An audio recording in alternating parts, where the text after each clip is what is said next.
Money. Something our whole world revolves around. From paying taxes or taking out a mortgage to buying a chocolate bar. But it's something that is barely talked about in the education system. Which begs the question, why? For you to understand my view on this, let me take you back to the beginning. In the early stages of our learning and development, we are bombarded with hypothetical choices. The classic, what do you want to be when you grow up? Do you want to be a policeman? A firefighter perhaps? What kind of car do you want to drive? This is where you begin to learn what kind of personal status is attractive and desirable, and also what is not. Now, you may be wondering, what has this got to do with not teaching us about money in school?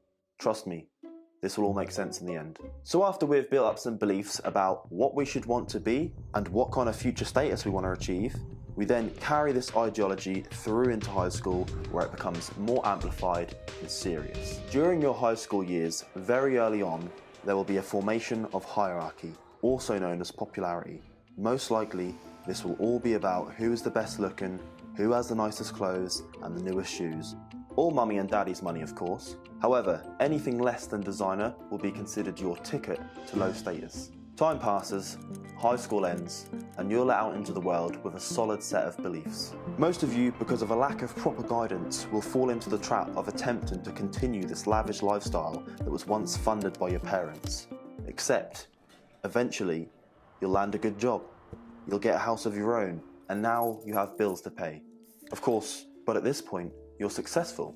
You have a nice car, you have a good job that pays the bills, except your uncontrolled, conditioned spending habits lands you into debt.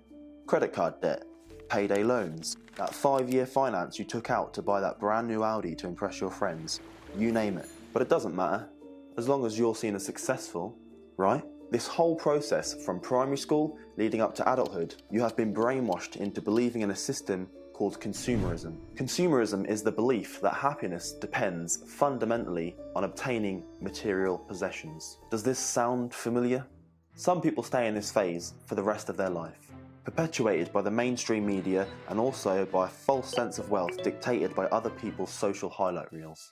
And then there are people that evolve into what I like to call the conservative mindset, where through time and a selected choice of media digestion, you eventually learn the importance of saving money, being frugal, and of course, investing. At this point, what you may not realize is that the system has been carefully crafted and designed in a way which forces you through this path, which affects your thoughts and the choices that you make. And if I'm being honest, it actually protects the economy. Now, here is where it will begin to make sense. Think about this. What do you think would happen to consumerism, or better yet, cash flow in our economy, if in schools they taught you about the value of money? Why designer brands are a waste of money? Why wasting money is bad? How to calculate taxes and effectively reduce them? This would have a catastrophic effect on consumerism, which in turn affects the government's pockets. No spending or wasting money, well then, no tax for the government.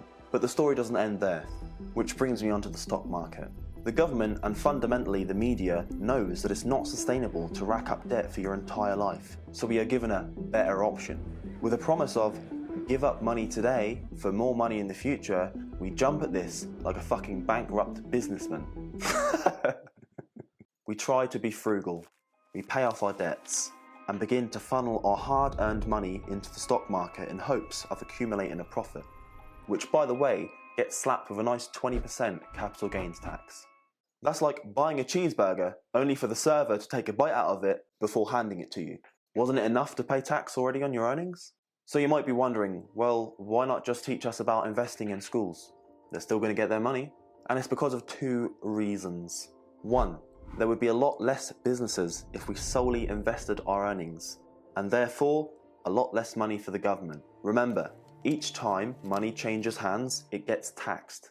And second, temptation. When we are young, we are much more impressionable. Therefore, we are much more likely to do or to buy things just to impress others. So, the current system works perfectly for the government. So tell me again, why would they want to teach us about money in schools?